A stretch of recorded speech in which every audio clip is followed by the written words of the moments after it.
Back when Assassin's Creed was all about assassins and Templars, it always seemed clear. The Templars were the villains, and the assassins were the noble heroes. But was that ever really true? What if the story we've been told was backwards, and the Templars were the ones trying to save humanity all along? The assassins present themselves as guardians of free will, sworn to stop oppression and protect choice. Their creed sounds noble, and their methods dramatic, with hidden blades and whispered justice. They strike from the shadows to topple tyrants, and they speak like poets about liberty. But ideals look different when you see the cost, the chaos left behind, and the people caught in the crossfire. Think about that. The Templars, by contrast, plead for order. They argue that humanity is fragile and dangerous when left to its own devices. Their plan reads cold, a system of rules and guidance meant to steer millions away from violence. To the assassins, this feels like chains. To others, it can feel like safety. The difference is not just method, it is about who decides for everyone. Now, here's the thing. This fight is not only ancient, it is driven by objects from a vanished civilization. These are pieces of Eden, artifacts that shape minds and bend will. Whoever controls one can steer kings, start wars, or quiet a city. The argument turns practical, not just philosophical. Do you risk free will to avoid mass suffering, or risk suffering to keep freedom? You know what else complicates the myth of heroes and villains? The first civilization. Long before our history, a people with strange knowledge lived on Earth. They built machines and left messages, and their creations keep surfacing. In the lore, they are called the first civilization, later named the Isu. Their leftovers are weapons and warnings, and both sides claim them. Here is the modern frame that makes this feel personal, not just ancient myth. In the present day, the Corporation Abstergo taps DNA and forces living people into the Animus. Inside, memories are relived, secrets decoded, and both orders watch through proxies. Abstergo is run by Templar descendants, which flips your sympathy like a coin. Suddenly, the past enemy has allies in white coats. The story of Desmond Miles matters here. He is the modern lens through which players see the past. Kidnapped and trained, Desmond relives fragments of Altair, Ezio, and later ancestors. His journey is discovery, and also being used, and his fate ties ancient conflicts to modern danger. The games show how history repeats, and how old choices echo into our present. Listen, the narrative also rests on propaganda, which both sides deploy. The assassins keep secrets and tell romantic tales to inspire recruits, while Templar sources dress control as benevolence. In the archived codex entries, letters and glyph puzzles, the truth is messy. Both sides curate history to look noble. Fans sometimes forget that many records were written by people with agendas, not by objective historians. In the early games, the player is guided to sympathize with the assassins, their suffering and sacrifices. The gameplay makes them feel heroic. Yet the lore drops small hints that complicate the picture. Things you only notice if you look. Codex fragments, journal notes, and some game choices suggest the assassins sometimes use chaos as a tool. Does justice become performative when it is personal? Leadership in both orders shows how fragile ideals are in practice. Mentors betray, councils bicker, and claims of serving the cause often shield lesser impulses. Altair, Ezio, and later leaders face temptations and mistakes that make the creed look human. The message is clear: noble ideas do not guarantee noble behavior. People twist purpose to justify cruelty, and that is a hard truth. Think about the consequences of winning, not only the glory of victory. If the assassins win, power is decentralized, states stay small, voices multiply, and volatility can spike. If the Templars win, order spreads, but freedom may shrink under more surveillance and direction. Each future has trade-offs, and the games make you feel both the romance and the danger. Which world would you pick? The lore also shows that neither faction is purely human or purely guardian. Pieces of Eden warped leaders and saints alike. Even the first civilization left records that accused themselves of mistakes. Juno, Minerva, and others left messages that feel like confessions, and those barely deciphered lines suggest hubris. The takeaway is both ancient and modern. Humans and their toys cause cycles, and intentions rarely map cleanly onto outcomes. Now here is where many fans get stuck. We love heroes and villains, simple maps that let us cheer and boo. The games know this, offering rooftop chases and neat revenge arcs. But the narrative also invites a grimmer game. What if stability sometimes preserves lives while freedom costs them? What if the bad guys had a point, and the good guys were complicated? This brings us to a practical question, simple and terrible. When an artifact can control a person, what do? Destroy it and let others try to use similar tools? Hide it and pray no one finds it? Or use it and risk becoming the monster? Assassins protect free will. Templars prefer guidance. Both paths create victims and saints. Which would you trust with a godlike device? Finally, the games keep things deliberately ambiguous. That is the point. Codex entries and later revelations shift tone and sometimes contradict early impressions. The story invites doubt, and different readers will choose different sides. That messiness is why this debate matters. Stay with me, because next we drop into one man's betrayal in the Crusader states, a twist that will make you question everything you thought you knew. Imagine an age before gods and kings, when an advanced race walked Earth and treated humans like experiments. These were the Isu, called the first civilization in the lore, makers of wonders and rulers of early humanity. They did not watch from afar, they engineered us, adjusted our chemistry, and set rules into our brains so we would obey. This is where the long story of control begins. The tools the Isu left behind were not ornaments, they were weapons and systems, objects designed to bend thought and rewrite behavior. Known broadly as pieces of Eden, these devices ranged from orb-like apples to staffs, shrouds, and swords. Some healed, some harmed, and some controlled minds directly. The Isu used them to manage populations, to keep order among creations who were meant to be servants. The most famous of these artifacts, the Apple of Eden, could project images and override neural signals, forcing obedience or convincing entire crowds that a leader was divine. Other artifacts, like the Staff of Hermes and the Shroud, had biological and reality-bending effects, and their use explains many ancient miracles and myths recorded later by humans who called them magic. Not everyone agreed with the Isu project. Some Isu scientists loved their creations. Others treated humans as tools, and tensions rose until two hybrid humans later named Adam and Eve escaped with an apple, showing others resistance was possible. That theft ignited a human uprising and a wider human-Isu war, a conflict that would scar both species and echo through history. Then came the Great Catastrophe, a solar event that wrecked civilization roughly 75,000 years ago and ended the Isu's golden age. A coronal mass ejection washed the planet in deadly energy, collapsing Isu infrastructure and killing most of their kind, along with millions of humans. A handful survived, and those survivors carried knowledge, guilt, and the very artifacts that once controlled whole populations. Faced with annihilation, some Isu doubled down on science, others on control. 3 Isu, later remembered as Minerva, Jupiter, and Juno, coordinated attempts to preserve what they could, building vaults and leaving messages for future ages.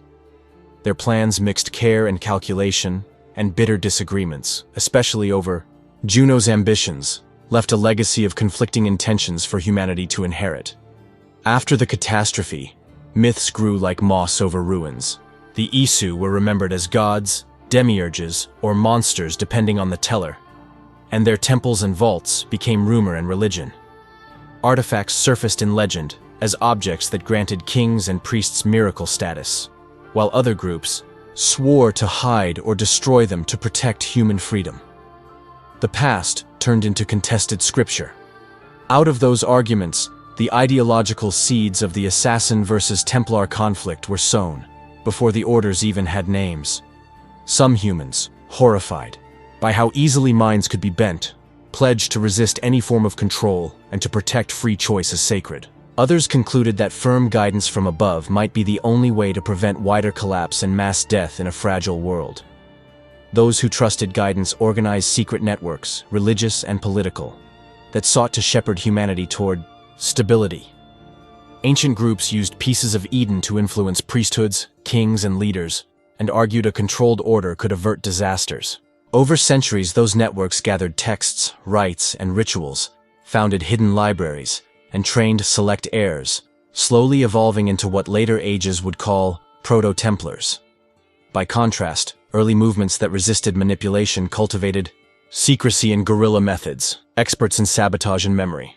They argued that choice, messy as it was, held moral primacy over imposed peace. These proto-assassins, later called the Hidden Ones and then the Brotherhood, emphasized training, secrecy, and destroying tools of control, even when that meant risking instability to keep human will intact. The history also contains tragic examples of misuse, from Isu scientists who experimented without consent to human leaders who weaponized artifacts for power and wealth.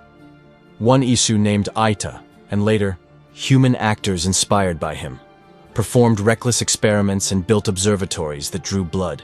Aita's story is a warning, proof that technology plus arrogance becomes violence, and that both sides inherit the same terrible temptation.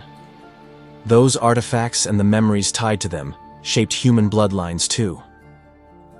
Hybrid lines with Isu traits appeared, producing individuals sometimes immune to artifacts or able to wield them in unique ways.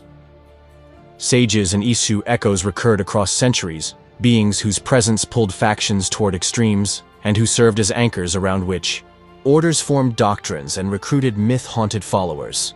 What matters is that the first civilization did not die like a neat cautionary tale. Their collapse taught later humans that power corrupts, that technology can enslave, and that the desire to avert catastrophe could rationalize cruelty. Minerva tried to record warnings and plans, but Juno's resentment and schemes complicated every tidy moral. The result is a legacy designed to breed doubt and split loyalties. Centuries on, Isu knowledge resurfaced in many guises, shaping rituals, politics, and wars. Pieces of Eden turned up in royal treasuries, ecclesiastical vaults, and pirate hordes. Empires rose around them and fell because of them.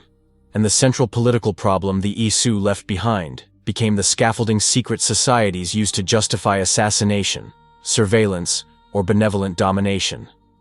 So the seed that sprouted the long human conflict was not only ideology, it was forensic inheritance.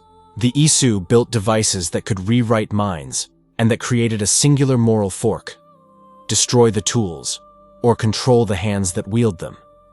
That choice, rooted in an era before written history, set in motion a centuries-long loop of action, and reaction played out in shadows. Now consider the moral math, plain and cold. If an object could stop a war by forcing leaders to behave, would you hide it forever, risk someone else finding it, or use it to end immediate suffering while risking long-term control? The Isu left humanity this terrible question, and our next chapter traces how those answers hardened into rites, councils, and rules that survive in secret today.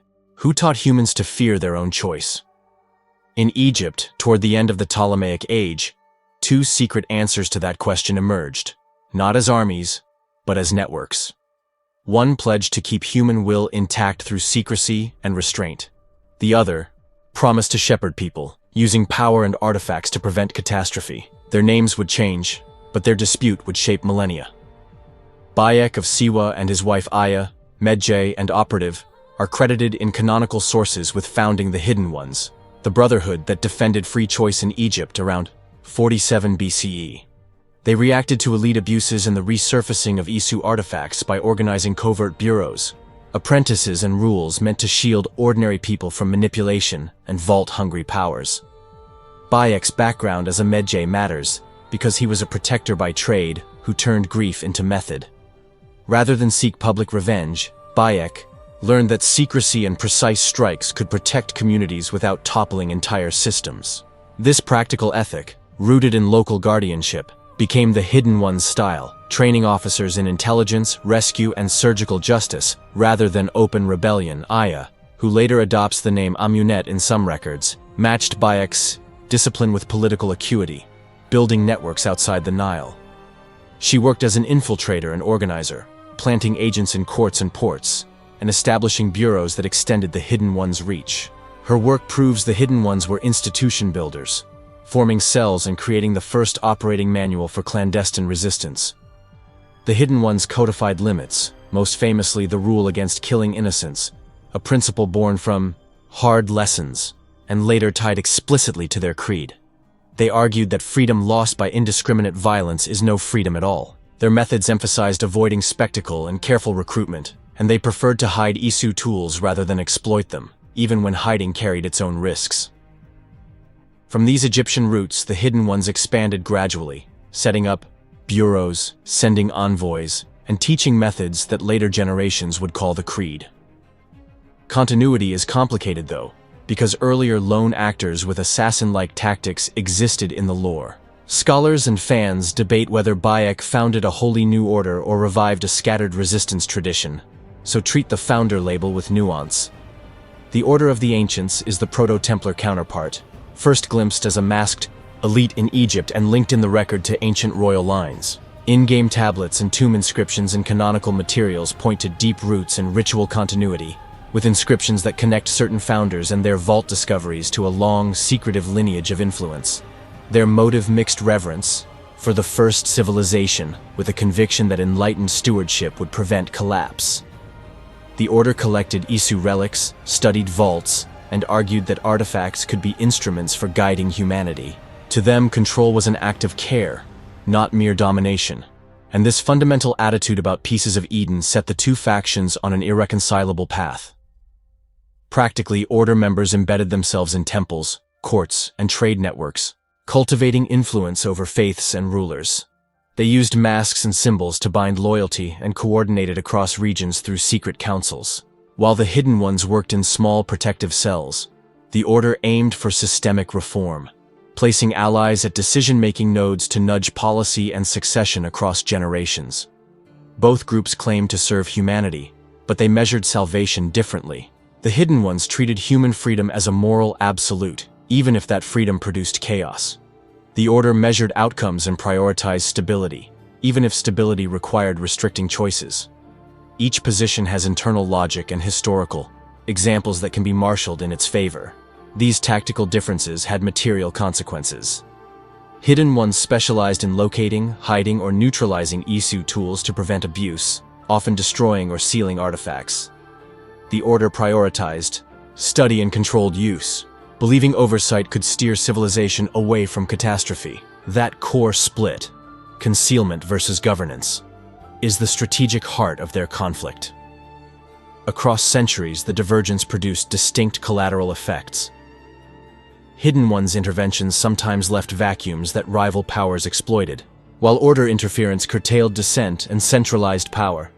Both outcomes created martyrs and stability in patches. Both spawned righteous rebellions that escalated the covert war, making the struggle self-perpetuating and morally ambiguous. The record also shows both orders adapting older institutions to survive. The Hidden Ones systematized clandestine training and bureaus, while the Order absorbed priesthoods and merchant houses into its reach. Each borrowed the other's tactics when useful, so purity became rare and practice grew messy. The war turned into a contest of habits, institutions, and survival strategies, not only of high-minded ideas. Symbols and rituals hardened identity. The Hidden Ones favored invisibility, hoods, discreet rites, and seals that marked safe houses. The Order preferred masks, public charities, and patronage networks that doubled as recruitment funnels. In eras without reliable mass media, ceremony functioned as infrastructure, and both factions used ritual to maintain coherence and pass doctrine across generations. Modern animist scholars warn that later retellings recast events to suit narrative needs. Origins places Bayek and Aya at the center of the Hidden Ones' founding, but earlier codices and scattered records hint that assassin-like actors existed much earlier. Fans and in-universe historians debate how much was later unified into a single origin myth, and that dispute matters for how we judge legitimacy and motive.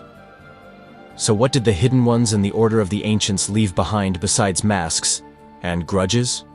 They left a persistent question and a practice for handling Isu artifacts, hide or harness. That choice shaped covert politics for centuries, and it hardened into rules, rituals, and grudges. Up next, we follow how creeds fray when Human weakness meets power and why ideals turn dangerous. Who decides what is moral in a world where the rules can be rewritten? The Assassin's Creed motto, "Nothing is true, everything is permitted," is short, sharp, and intentionally slippery. It pretends to be a liberating truth, but carries a burden. If nothing is absolute, then everything can be justified. That paradox is the starting point for how a noble creed can become a weapon in the wrong hands. The phrase did not appear out of thin air. Ubisoft drew inspiration from Vladimir Bartol's 1938 novel Alamut, where a similar maxim appears, and then folded that maxim into Altair's Codex in the games, which codifies the Brotherhood's guiding idea. In the fiction, the line migrates from literature into doctrine, and then into practice, where meaning bends with who repeats it. Split the motto into two claims, and you see why it is dangerous and useful. Nothing is true trains an eye for illusion, a call to question authority, and myth. Everything is permitted follows as a charge to accept responsibility for your actions. Ezio and later mentors explain it as wisdom, not license, urging members to live with consequences rather than to act like anarchs. The Templar position is blunt and pragmatic, and it frames the counter-argument.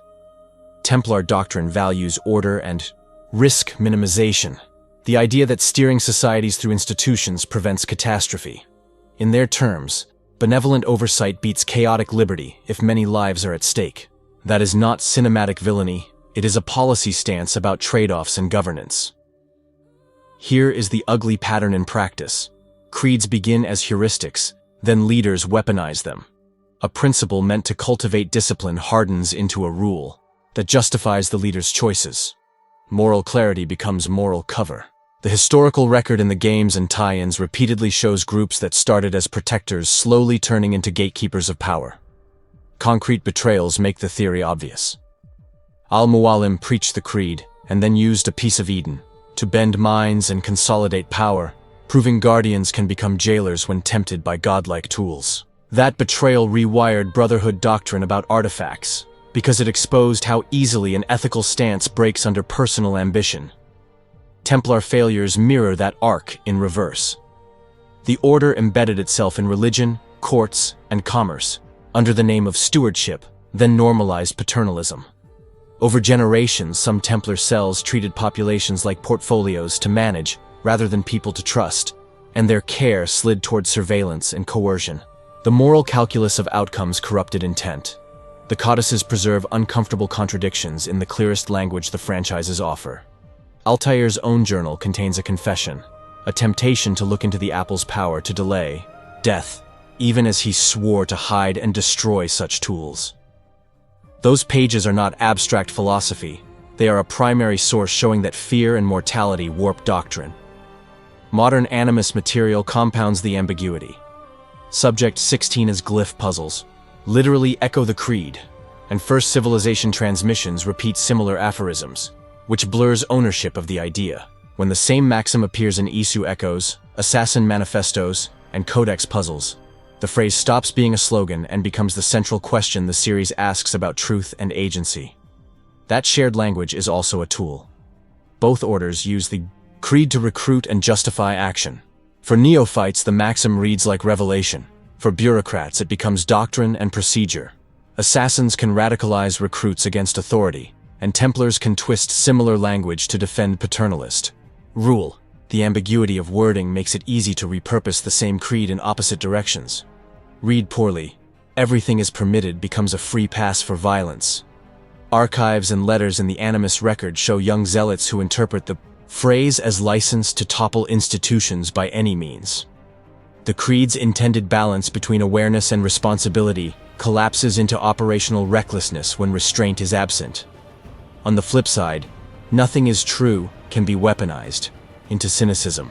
If nothing is absolute, then some actors claim moral restraint is optional and claim special insight as permission to police reality. History and the lore and readers' debates show radical skepticism occasionally evolves into secret policing and betrayal, masquerading as truth-telling. As the centuries pass, both groups institutionalize their approaches. Rituals, manuals, and safe houses protect the hidden ones from extinction, while patronage and clerical channels protect the order. Survival logic replaces philosophical purity. and revolutionary creeds calcify into conservative institutions that guard power as if it were a scarce resource. The human cost is the final judge. Assassin purges can create vacuums that breed more violence and suffering, while Templar governance can impose surveillance and inequality that crush freedoms. Each system solves a set of problems and creates others. Which harm would you accept? The slow suffocation of choice or the sudden carnage of upheaval? That is the series' central sting. Letters, codices, and animus logs are blunt historical tools because they record justifications and private confessions. Council minutes read like sermons, and private letters admit fear. Those documents repeatedly show a simple fact. Creeds become weapons when leaders feel endangered.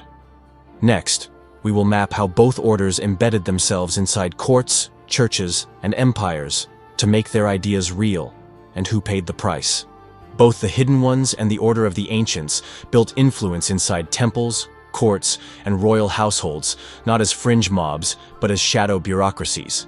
They recruited priests, merchants, and counselors, traded favors for access, and turned ritual into leverage.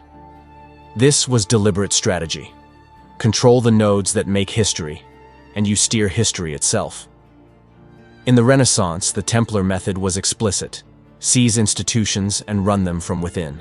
Rodrigo Borgia's rise to the papacy is fictionally presented as Templar strategy, embedding order loyalists in the Vatican and using ecclesiastical power to shape law and patronage networks. The games show the papacy as a lever for systemic control rather than mere piety. Long before Renaissance intrigues, the Crusades supplied fertile ground for influence. The franchise links medieval Knights Templar and related secret orders to Crusader politics, showing how campaigns, pilgrimages, and religious authority became channels for artifact hunting and recruitment. Tie-in fiction and animus data place. Altair and early assassins in this milieu, where holy war often masked political leverage. Empires were steered by strategic placements inside royal households. In Constantinople, the story shows Templar-aligned actors trying to influence Ottoman succession to unlock Isu vaults, while assassins cultivated ties with reformist princes like the young Suleiman to block those plots. It's a clear example of both orders treating dynastic politics as terrain for artifact access and long-game influence. The French Revolution is used in the lore to show how Templar cells exploited collapse to rebuild order, not out of cruelty, but from a calculus of control. Unity ties Templar actors to revolutionary upheavals, and suggests some factions viewed regime change as a reset to install structural governance. Ubisoft commentary framed the revolution as morally complex, fertile ground for secretive power. Plays. The assassins often sided with insurgents and reformers, because decentralized power matched their ideals. That intervention sometimes toppled tyrants, but it also created vacuums. Canon examples include Girolamo Savonarola's use of an apple to purify Florence in ways that escalated violence, showing how zeal plus artifact power can cause social collapse even when the motive claims moral clarity. Both sides mastered soft power, embedding agents inside clergy, merchant guilds, and royal councils to shape belief and commerce. The order used patronage, charities, and official offices as recruitment and influence tools, while the Hidden Ones preferred clandestine cells, rumor networks, and surgical strikes. Later, animus materials and corporate records make explicit the centuries of deliberate infiltration rather than random coincidence. When faith leaders and treasuries were co-opted, legitimacy followed.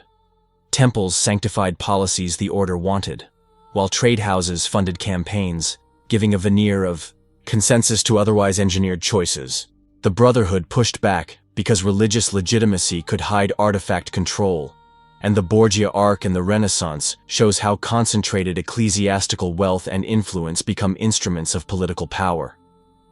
The raw evidence sits in codices, animus logs, and private letters, not only in battlefield set pieces. Altair's Codex debates artifact restraint, while later glyph puzzles and Subject 16 transmissions expose recruit rationalizations and internal confessions. Those materials let in-universe historians trace how ideals hardened into procedure, and how tactical choices slowly calcified into institutional habit. The result is an institutional tug-of-war that reshaped kingdoms and doctrines alike, law written to justify secrecy and ritual repurposed for control. Neither order comes out spotless. Each claimed different roads to salvation and paid the same human price. Next, we look at how the Pieces of Eden turned strategy into tragedy and ask, if a device could end a war, would you trust anyone to use it? Pieces of Eden are Isu technology that survived the catastrophe and repeatedly altered human history. They are not mystical trophies, but engineered devices for influence, healing, and force projection. Apples, swords, shrouds, and staves each served specific functions. Because many pieces interfaced with biology and perception, human wielders gained godlike leverage. That fact alone explains why both orders hunted, studied, and feared these artifacts for millennia. The Hidden Ones treated Pieces of Eden as existential hazards, tools that must be sealed, hidden, or destroyed. Their doctrine favored containment over use, because a single device could enslave entire cities by rewiring perception or behavior. Brotherhood policy accepted short-term instability rather than permit permanent psychological control. Agents were trained to seek vaults, neutralize artifacts, and accept operational risk rather than risk mass manipulation.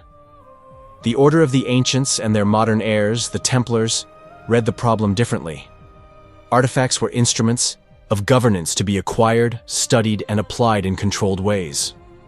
If a piece could avert famine, stop a war, or steer collapsing polities, then guidance seemed defensible. Their approach was utilitarian, prioritizing stability and continuity over unregulated liberty and unpredictable upheaval, a harsh moral calculus that shaped Templar programs. The Apple of Eden is the canonical example, a spherical piece capable of projecting convincing illusions and interfacing with human neurochemistry to issue commands or alter perceptions. Empires used apples to sanctify rulers and manufacture miracles. Apples also often act as repositories of Isu knowledge and as keys to Isu sites, which made them strategically invaluable across eras. Their psychological and tactical power explains much of the conflict. Shrouds of Eden were designed as medical devices by the ESU, most famously by Consus, functioning as matter regenerators that repair tissue on a cellular level. The prototype even contained Consus's consciousness, which later interacts with mortals in lore. Shrouds offer dramatic restorative power, so control of one equals real life-saving capacity and also real political leverage when healing becomes a tool of influence. Swords of Eden were forged during the Isu War of Unification by Hephaestus and colleagues, conceived as both weapons and amplifiers of leadership. These blades did more than cut. They inspired loyalty and shifted morale, making bearers appear invincible and ordained. Across human history, a sword's presence skewed campaigns and legitimized rulers. As with other poes, the sword's effect was partly technological and partly psychological. There are many other pieces, staves, spears, tridents, rings, and skulls, each with niche functions, opening vaults, detecting other artifacts, or modulating biology. The sheer variety made cataloging essential, because the loss or misuse of one device could change regional power balances and religious narratives. That complexity is why both orders created archives, observatories, and field operations to track, study, and sometimes attempt to replicate precursor technology. Practical history shows artifacts created perverse incentives. Al-Mualim, a mentor in the Crusader era, used an apple to manipulate followers and consolidate influence, proving even an assassin can become authoritarian when tempted. Templar cells similarly weaponized artifacts through patronage and ecclesiastical fronts to steer policy and social order. These canon episodes demonstrate a constant. Whoever controls a piece gains outsized leverage over institutions and populations. Artifacts often produce immediate, visible benefits that blur moral lines. A shroud healing wounded civilians reads as compassion, while an apple ending a war by forcing leaders to obey looks like coerced peace. Context decides the moral frame, and both orders exploited visible outcomes to justify their methods. Those outcomes created competing narratives of salvation and subjugation, and surviving records usually favored one narrative over the other. The canon is messy across entries, because many writers expanded the mythos, yet one backbone never changes. Pieces of Eden alter agency. Some apples store Isu data or open vaults, Shrouds heal but do not truly resurrect permanently, and swords grant battlefield sway but can be broken. These constraints make Poes powerful and imperfect tools. They amplify human intent. They do not replace it. That functional uncertainty fuels an old fan debate. Could honest, transparent Templar stewardship have prevented wider violence if checked and accountable? Or would centralized control institutionalize subtle coercion that erodes liberty over time? Forums, essays, and developer commentary keep returning to that dilemma because Poes create a trade-off between immediate harm reduction and long-term freedom erosion. The series refuses a tidy answer. In-universe primary texts mirror that ambivalence. Isu transmissions sometimes argue paternal guidance, while assassin codices celebrate choice and warn about artifact temptation. Games present conflicting sources: Isu, logs, glyph puzzles, and codex entries. So historians inside the universe and fans outside balance fragmentary evidence. That deliberate contradiction is narrative design. The artifacts force readers to weigh outcomes, not simply motives. Both orders engineered procedural safeguards. Hidden Ones developed sealing protocols, decoys, and vault concealment to minimize exposure. Templar networks built laboratories, observatories, and research projects to study Poes and replicate Isu effects, embedding efforts inside trade and religion. Those logistical architectures encoded moral choices, because the infrastructure you build determines transparency, oversight, and the likelihood of institutional abuse across generations. History's worst moments combine hubris with Poe power. Ishu records reveal Juno and others experimented on humans and prioritized ends over consent, and later human actors repeated those errors. The running lesson across codices is simple. Technology without humility becomes domination. Both Assassins and Templars occasionally forgot that maxim, allowing noble aims to contaminate practical choices and turning saviors into tyrants, one compromise at a time. Here is the quiet test the franchise asks. If a piece of Eden could stop a massacre, who do you trust to use it, and what limits must be imposed? This is the moral heart of every Poe story. Next, we catalog notorious misuses, the political ripples they created, and consider whether any institution could survive contact with such power. Betrayal is the clearest proof that creeds can fail. In the very first Assassin's Creed, Altair's mentor Al-Mualim, a figure of authority and trust, uses an apple of Eden to manipulate followers and seize power. His treachery flips the simple hero narrative, showing an assassin leader can become indistinguishable from a would-be tyrant when tempted by godlike tools and secrecy. Altair survived that betrayal, but he did not remain unmarked. His later codex reads like an apology and a manual, a mentor's reckoning with how power corrupts. Altair's writings record experiments with an apple, his reforms, and lessons meant to prevent the Brotherhood from repeating those mistakes. Those pages became doctrine and evidence that even the Brotherhood's wisest leaders doubted their own purity.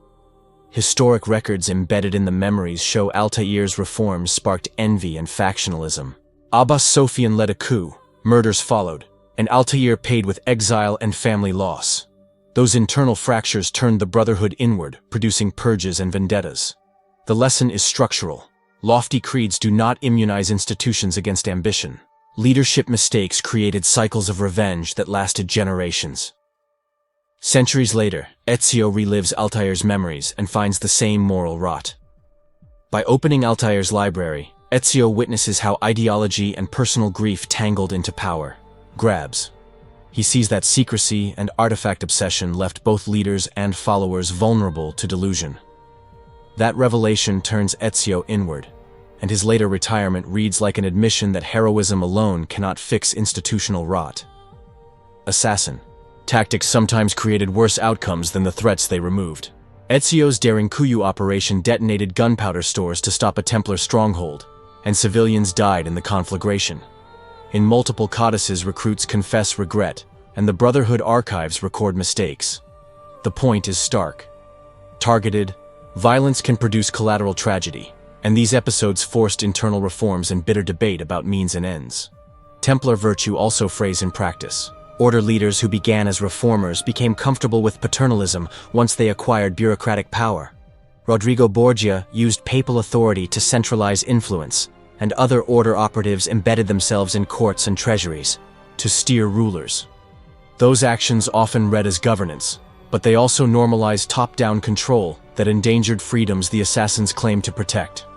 Not all Templars are monsters on a poster. Haytham Kenway, the colonial Grand Master, argues for ordered liberty and sometimes frames restraint as preferable to chaos. His perspective, elaborated in game sequences and tie-in material, frames parts of the Order as pragmatic caretakers, rather than cartoon villains. That complexity forced players and in-universe historians to re-examine whether authoritarian methods could be argued as moral in crisis.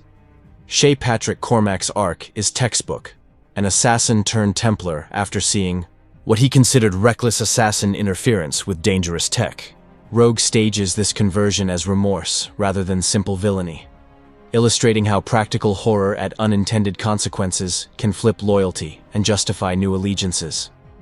His story proves defections were often moral, anguished choices, not merely betrayals for personal gain. There are canonical moments where Templar actors choose restraint. Some Order members prioritize preventing massacres over punitive revenge, and Haytham's journal emphasizes measured clemency as a tool to stabilize fragile societies. These textual moments show the Order contains pragmatic thinkers who genuinely believe centralized guidance spares more lives than it costs. That claim, however, is controversial and consequential. Assassins are also capable of tyranny. Al-Mualim's apple corrupted a mentor who then acted like a ruler rather than a protector. Altair's later leadership involved severe reforms that some contemporaries called draconian, and Ezio's violent choices caused civilian deaths.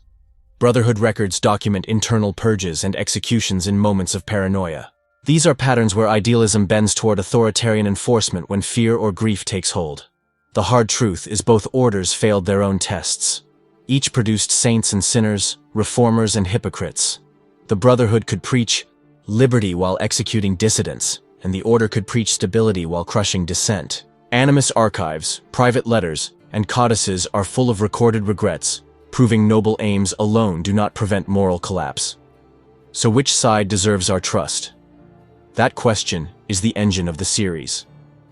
If creeds corrupt, how do you design institutions that resist personal ambition? Our next chapter maps the long conversation between freedom and order, tracing how both sides tried to institutionalize oversight and where their safeguards failed. Stay with me, because the moral choice at the heart of their war asks what we value most and what we are willing to sacrifice. Freedom and order do not map cleanly onto hero and villain roles. The Assassin's Creed franchise forces that uncomfortable question by folding ancient propaganda, modern ideology, and human frailty into the same archive. This chapter strips the theatrical fights away and asks the raw question, can a society prioritize choice without unraveling? Or does steering people's choices prevent greater suffering? Ponder that trade-off. Some of the clearest evidence comes from the Isu themselves. In-game recordings, most famously Minerva's holographic warning delivered through Ezio's memories, show first civilization leaders arguing about guidance versus domination. Minerva and her colleagues documented the catastrophe and debated whether to shepherd future humans or leave them free, despite risk.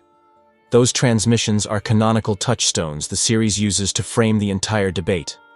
The assassin motto, "Nothing is true, everything is permitted," traces back to older sources and was intentionally adopted by the developers as a philosophical seed. Patrice Desilets and the team drew inspiration from Vladimir Bartol's Alamut and Hashashin history, folding that aphorism into Brotherhood doctrine. In the games, the phrase is both a skeptical tool against dogma and a warning because unchecked, skepticism can be twisted into justification. The Templar argument is bluntly practical. Outcomes matter more than purity of principle. Official lore presents order thinkers who prefer governance, not cruelty, believing careful oversight prevents famine, war, or mass death. Centralizing tools and knowledge becomes a grim arithmetic of risk management. That posture is presented not as cartoon villainy, but as a plausible political philosophy backed by historical examples buried in the archives. The Brotherhood's counter is moral absolutism about agency, and their doctrine treats manipulation as the deepest sin. But the Creed's second clause, "everything is permitted," was not meant as a license. In practice, recruits sometimes read it as permission for radical action. Animus archives and codices repeatedly record recruits and leaders who misapplied the maxim, producing dangerous deviations from the creed's original balance. Both sides reuse the same raw materials for different ends, harvesting Isu transmissions, glyph fragments, and codices to justify opposite policies. Subject 16 puzzles, first civilization logs, and animus notes became contested evidence people wielded like scripture. Developers deliberately scattered these fragments so players and in-universe historians must weigh contradictions, not receive a clear verdict. The practical consequences are immediate and brutal. Decentralized liberty can produce sudden revolutions and mass violence that kill innocents and destabilize regions. Centralized control can prevent short-term crises but risks normalized coercion, surveillance, and entrenched inequality. The Cho issue debated these same trade-offs, and their surviving messages present governance and liberty as two deadly, competing medicines with real human costs. Canonical quotes and transmissions sharpen that tension without resolving it. Minerva's plea asked future humans to inherit Isu projects cautiously, while other Isu echoes show ambition, hubris, and resentment when Juno's plans appear in later records. Modern Animus logs and Subject 16 fragments read like confessions, exposing how actors on both sides rationalize coercion as necessary compassion. This conflict recurs because institutions are imperfect and people are fragile. Both orders invented safeguards, vaults, and councils, yet codices show ritual and procedure often calcify into enforcement. The creators of the franchise intentionally center this contradiction, making the freedom versus order debate a repeating motif across eras, a mirror of our real-world struggles over governance, technology, and moral risk. Fans, academics, and developers keep arguing whether Templar stewardship would have reduced net suffering. Some propose a tightly regulated use of pieces of Eden could have prevented disasters and stabilized societies. Critics answer that any long-term steering of populations produces a ruling class that erodes autonomy. Those debates appear in essays, analyses, and franchise commentary, and the series deliberately refuses a single settled answer. Ultimately, both orders show that lofty language is no guarantee of noble ends. Animus logs, private letters, and codices report mercy and cruelty. On both sides, moments of genuine compassion mingled with episodes of brutality or hubris. The in-universe historical record is messy because people are messy, and the institutional designs the games present are always imperfect, vulnerable to fear, grief, and personal ambition. So what if the people we label villains acted from a consequentialist love of humanity? What if stewardship for some looked less like tyranny and more like medicine given to a sick world? The franchise refuses tidy answers and instead invites doubt. Stick around, because in the final segment, we ask the practical question, given Isu technology, who would you trust with the last piece of Eden? Share your thoughts in the comments down below. Thanks for watching. Until next time, take care.